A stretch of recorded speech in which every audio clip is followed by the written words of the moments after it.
नमस्कार दोस्तों, स्वागत है आप सभी का एक बार फिर से हमारे चैनल ज्योतिष ग्रंथ गंगा में।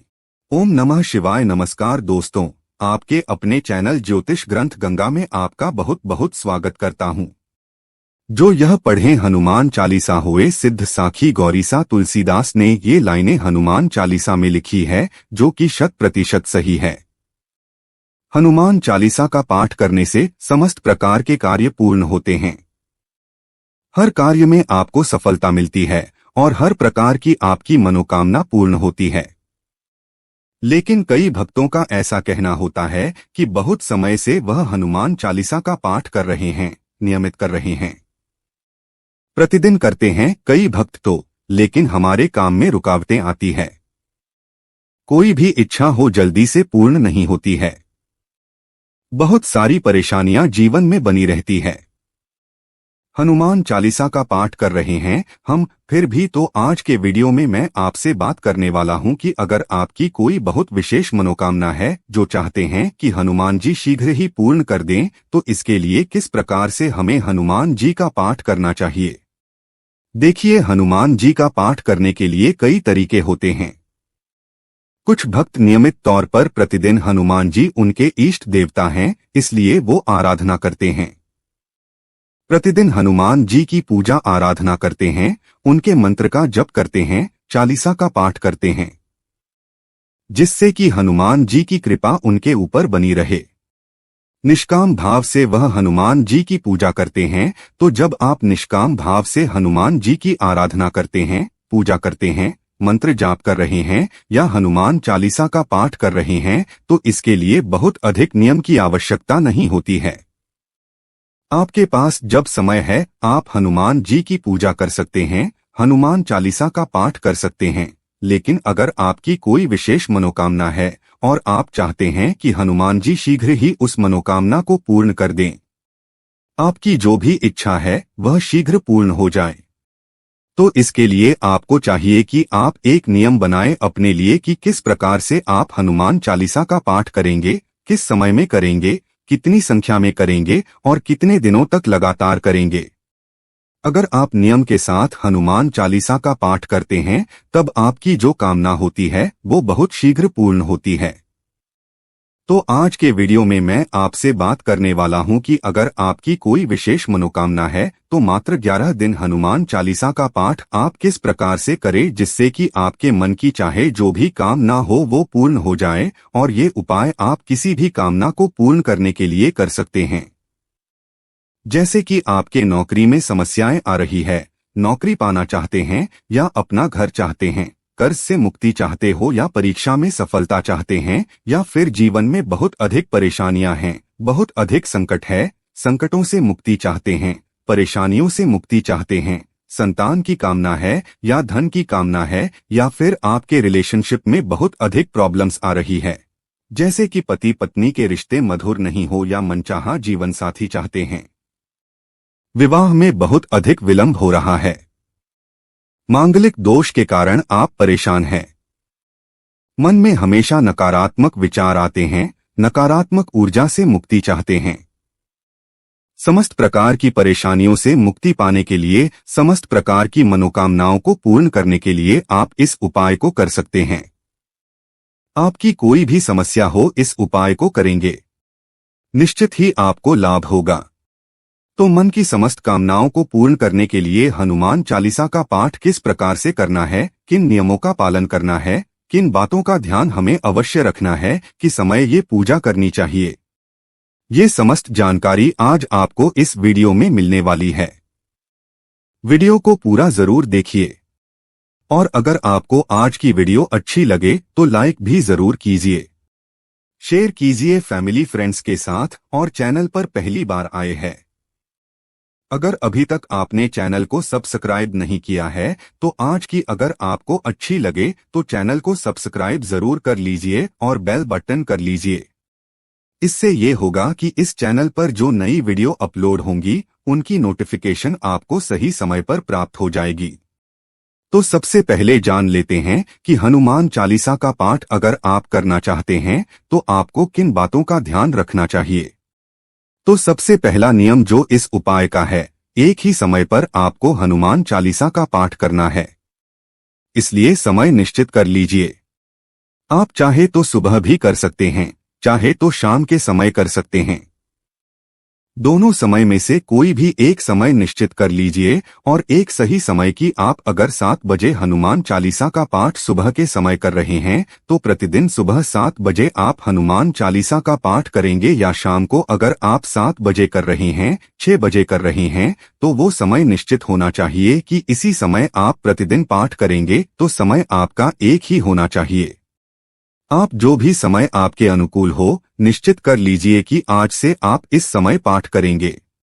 अगला जो आपका नियम है, आपका आसन एक होना चाहिए, मतलब जिस आसन पर बैठकर आप पूजा करेंगे, आप प्रतिदिन उसी आसन पर बैठकर पूजा करेंगे, और जिस आसन पर आप पूजा करने वाले हैं, उस आसन पर घर का कोई भी व्यक्ति बैठकर पूजा न करें। आसन सिद्धि बहुत आवश्यक होती है। आसन का बहुत महत्व होता है, इसलिए पूजा में अपना आसन हमेशा अलग रखना चाहिए।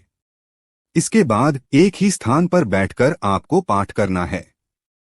जिस स्थान पर आप पहले दिन पाठ करेंगे, उसी स्थान पर आपको प्रतिदिन पाठ बैठकर करना है, और स्नान के बाद ही हमें हनुमान चालीसा का पाठ करना चाहिए। अगला जो नियम है, लाल रंग के वस्त्र धारण करके अगर आप पूजा करते हैं तो हनुमान जी बहुत शीघ्र प्रसन्न होते हैं, तो कोशिश करें कि हनुमान जी की जब आप पूजा कर रहे हो तो लाल रंग के वस्त्र धारण करें। लाल रंग के वस्त्र ना हो तो ऐसे में आप हल्के रंग के वस्त्र धारण कर सकते हैं, लेकिन काले या नीले रंग का प्रयोग ना करें, और इन 11 दिनों में आप मांस मदिरा का सेवन नहीं करेंगे, लहसुन प्याज का सेवन नहीं करेंगे। हनुमान जी ब्रह्मचारी हैं, तो हनुमान जी की पूजा करते समय भक्तों को ब्रह्मचर्य का पूर्ण रूप से पालन करना चाहिए। तो 11 दिनों तक आप ब्रह्मचर्य का पूर्ण रूप से पालन करेंगे। अब इस प्रकार से आपको नियमों का पालन करना है। अगर आप चाहते हैं कि 11 दिन में भगवान हनुमान जी प्रसन्न हो और शीघ्र ही आपकी कामना को पूर्ण कर दें, अब आपको पाठ प्रारंभ करना है, तो कब से शुरू करना चाहिए? देखिए, हनुमान चालीसा का पाठ आप किसी भी मंगलवार से शुरू कर सकते हैं। अच्छा, इस पाठ को करने के लिए ऐसा कोई नियम नहीं है कि शुक्ल पक्ष में आप ये पाठ शुरू करें या कृष्ण पक्ष में शुरू करें।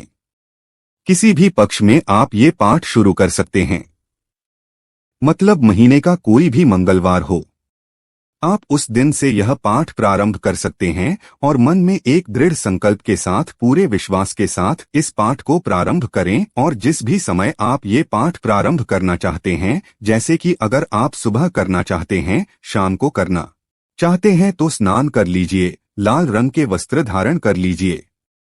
उसके बाद जिस भी स्थान पर बैठकर आप हनुमान चालीसा का पाठ करना चाहते हैं, उस स्थान को शुद्ध कर लीजिए। घर का ईशान कोण पूजा के लिए सबसे अच्छा होता है, तो आप चाहे तो घर के उत्तर या पूर्व की दिशा में हनुमान जी की पूजा कर सकते हैं, या आप अपने घर के मंदिर में भी हनुमान जी की पूजा कर सकते हैं। एक लकड़ी की चौकी बिछाकर उसके ऊपर आपको लाल रंग का वस्त्र बिछाना है। हनुमान जी की मूर्ति या चित्र जो भी आपके पास है उस पर स्थापित कीजिए, और उनके सामने शुद्ध घी का एक दीपक प्रज्वलित कर दीजिए, और शुद्ध घी ना हो तो ऐसे में आप चमेली के तेल का प्रयोग कर सकते हैं। दीपक प्रज्वलित करने के लिए अब आपको एक कलश लेना है। कलश आप मिट्टी का भी ले सकते हैं, चाहे तो तांबे का भी ले सकते हैं, या पीतल का भी ले सकते हैं। हनुमान जी के चित्र के पास ही आपको कलश की भी स्थापना करनी है। जो कलश के नीचे एक स्वस्तिक बनाकर उस कलश में आप जल भरकर स्थापित कर दीजिए। गंगाजल हो तो आप गंगाजल भी डाल सकते हैं। इस कलश में आपको एक सिक्का डालना है, कोई भी सिक्का आप डाल सकते हैं। 1 रुपया, 5 रुपए, 10 रुपए का जो भी सिक्का आपके पास उपलब्ध हो, आप उस कलश में डालें। 2 लौंग डालें। कलश के ऊपर पान का पत्ता या पंच पल्लव जो भी आपके पास उपलब्ध हो उसे रखकर उसके ऊपर एक नारियल रख दीजिए। नारियल पर कलावा जरूर लपेटे और स्वस्तिक बना दीजिए रोली से। इसके बाद हनुमान जी के सामने बैठकर अपने दाहिने हाथ में जल और पुष्प लेकर हनुमान जी के सामने संकल्प लीजिए कि आप 11 दिन तक लगातार हनुमान चालीसा का पाठ करेंगे। किस कामना से करना चाहते हैं वो भी हनुमान जी के सामने कहिए। आपका पाठ निर्विघ्न पूर्ण हो इसके लिए हनुमान जी से प्रार्थना कीजिए। आपकी जो भी मनोकामना हो हनुमान जी की कृपा से वो शीघ्र ही पूर्ण हो इसके लिए प्रार्थना कीजिए। आपके इस पाठ में जाने अनजाने कोई भी भूल चूक हो जाए इसके लिए क्षमा प्रार्थना कर लीजिए। और अब आप पाठ प्रारंभ कीजिए। तो प्रतिदिन 11 पाठ आपको करना है, मतलब हर रोज आप 11 पाठ करेंगे और 11 दिन तक ये पाठ आपको करना है। हर रोज जब आप पाठ करने बैठेंगे तो अपने सामने एक गिलास में भरकर पानी रखेंगे। हनुमान जी को भोग अर्पित करेंगे। भोग आप किसी भी चीज का अर्पित कर सकते हैं, चाहे तो गुड़ का भोग लगा सकते हैं या किसी फल का भोग लगा सकते हैं। मतलब जो भी सामग्री आपके पास उपलब्ध है यथासंभव हनुमान जी को भोग लगाइए। लाल पुष्प हनुमान जी को बहुत प्रिय है। प्रतिदिन हनुमान जी को लाल पुष्प अवश्य अर्पित कीजिए। इस प्रकार से प्रतिदिन हनुमान जी की आपको पूजा करनी है। जो हमने कलश स्थापना की है वो कलश हम 11 दिन तक रखेंगे, उसे बिल्कुल भी हिलाना नहीं है, बिल्कुल उसी स्पर्श नहीं करना है। दीपक आप प्रतिदिन पूजा के समय जलाएंगे। इतने समय अवश्य दीपक जलता रहे जितने समय तक आप पूजन कर रहे हैं, मतलब पूजन के समय दीपक प्रज्वलित रहना चाहिए। इस बात का आपको ध्यान रखना है। और 11वें दिन जिस समय आपने पूजा प्रारंभ की थी उसी समय आपकी पूजा समाप्त भी होगी। तो जब आपकी पूजा पूर्ण हो जाए 11 पाठ आप उस दिन कर ले। उसके बाद जो भी आपने पूजा की है, जो भी आपने पाठ किया है, हनुमान जी के चरणों में उन्हें समर्पित करें। हनुमान जी से प्रार्थना करें कि जो भी जाने अनजाने आपकी पूजा में पाठ में कोई भी प्रकार की भूल चूक हुई हो उसे क्षमा करें। और इसके बाद हनुमान जी से अपनी जो मनोकामना है उसे पूर्ण करने के लिए प्रार्थना करें। और 11वें दिन हमें कलश वहां से हटाना है, तो सबसे पहले कलश पर से नारियल हटाएंगे। आप नारियल आप विसर्जित कर देंगे, कहीं भी जल प्रवाह कर दीजिए वो नारियल। या फिर ऐसी व्यवस्था ना हो तो पास में कोई मंदिर हो तो वहां ले जाकर आप रख सकते हैं। वो नारियल स्वयं इसको तोड़ना नहीं है, ना ही इसको घर में खाने के लिए उपयोग करना है, इस बात का ध्यान रखें। और एक कलश में जो आपने जल रखा है इस जल को आप एक किसी भी साफ पात्र में भरकर रख दीजिए। आपकी पूजा आपके मंत्रों के द्वारा यह जल अभिमंत्रित हो चुका है, तो इस जल का प्रयोग आप बहुत अच्छे ढंग से कर सकते हैं। जैसे कि आप अपने घर के हर कोने में इस जल से छिड़काव कीजिए, इससे घर की नकारात्मक ऊर्जा दूर होगी। आप अपने परिवार के सभी सदस्यों को थोड़ा थोड़ा इस जल में से पीने के लिए भी दीजिए, स्वयं भी ग्रहण कीजिए। थोड़ा सा जल अगर आप किसी पात्र में भरकर रख देते हैं, जब भी आप किसी जरूरी काम से जा रहे हो तो आप इस जल में से थोड़ा सा पीकर जाते हैं, तो वो कार्य आपका निर्विघ्न पूरा होता है। जल में से सिक्का और लौंग निकालकर आप अपने पर्स में रख सकते हैं, अपने धन रखने के स्थान पर रख सकते हैं।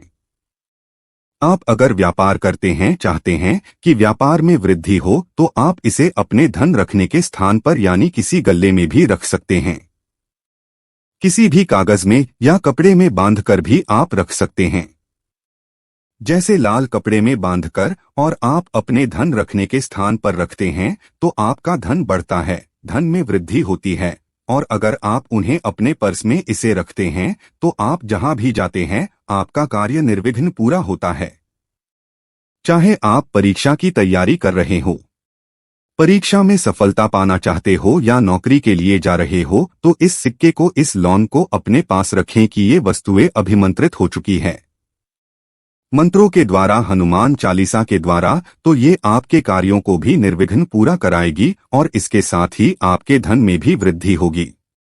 और अब इस वीडियो से जुड़े हुए कुछ सवालों के बारे में भी बात कर लेते हैं, जैसे कि जो हम हर रोज गिलास में भरकर पानी हनुमान जी के सामने रखेंगे, पूजा करते समय उस जल का क्या करना है। उस जल को आप जब पूजा करके उठेंगे, वहां से पूजा जब आपकी पूर्ण हो जाएगी तो उस जल भरे हुए गिलास को आप स्वयं ही लेंगे। इससे आपके मन में, आपके जीवन में सकारात्मक ऊर्जा की वृद्धि होती है। और जो आप भोग लगाएंगे हनुमान जी को, ये आप अपने परिवारजनों को भी दे सकते हैं। स्वयं भी थोड़ा सा अवश्य इसमें से ग्रहण करें। ये हनुमान जी का प्रसाद है तो सबको बांट कर ही खाना चाहिए। और अब आपका सबसे जरूरी प्रश्न, क्या महिलाएं इस उपाय को कर सकती है? जी हाँ, बिल्कुल कर सकते हैं, बस शुद्धता का ध्यान रखना चाहिए। पीरियड्स के समय में आपको ये उपाय नहीं करना है, तो आप 11 दिन ही हमें ये उपाय करना है, तो 11 दिन शुद्ध अवस्था के आप देख लीजिए और उसी समय में आप ये उपाय करें, जिससे कि ये जो 11 दिन का उपाय है आपका बिना किसी बाधा के पूर्ण हो जाए। दोस्तों, इस प्रकार से अगर आप हनुमान चालीसा का पाठ करते हैं तो 11 दिन के अंदर ही आपको परिणाम मिलने प्रारंभ हो जाते हैं, और अगर कुछ समय लगता है तो भी आपको धैर्य बनाकर रखना है। 11 दिन आप ये अनुष्ठान कीजिए, इस प्रकार से हनुमान चालीसा का पाठ कीजिए। कुछ समय बाद भी, यानी कि आपने जो पूजा की उसके कुछ समय बाद भी आपकी मनोकामना पूर्ण हो जाती है। हम कई बार जैसे कि बहुत सारी चीजें 11 दिन के अंदर नहीं हो सकती है। जैसे कि आपको एक संतान चाहिए तो 11 दिन के अंदर संतान नहीं हो सकती है। 11 दिन के अंदर आपका घर नहीं हो सकता है। लेकिन अगर आपकी नौकरी की समस्या है या धन आगमन में दिक्कतें आ रही है, तो ये जो परेशानियां हैं इसमें आपको परिवर्तन इन 11 दिनों में ही दिखाई देने लग जाएगा और बहुत जल्द आपकी मनोकामना पूर्ण होगी। और जो बड़ी समस्याएं हैं जैसे कि संतान प्राप्ति, अपना घर, इनके होने में समय लगेगा, तो आप पूरे श्रद्धा से इस उपाय को कीजिए। कुछ समय के पश्चाताप आपकी कामना पूर्ण हो जाएगी। मन में विश्वास अवश्य रखिए। आप चाहे तो थोड़े समय के बाद फिर से इसी प्रकार से इस उपाय को कर सकती है या कर सकते हैं, जिससे कि बड़ी से बड़ी मनोकामना आपकी पूर्ण हो सकती है। तो आशा करता हूं आज के वीडियो से आपको लाभ अवश्य होगा, और अगर आपको आज की वीडियो अच्छी लगी हो तो लाइक जरूर कीजिए, शेयर भी जरूर कीजिए फैमिली फ्रेंड्स के साथ, और एक बार इस उपाय को करके जरूर देखिए। अगर आपके कार्य नहीं बन रहे हैं तो इस उपाय को करने से अवश्य ही वो बनेंगे। मैं मिलता हूं आपसे अगले वीडियो में, तब तक के लिए नमस्कार।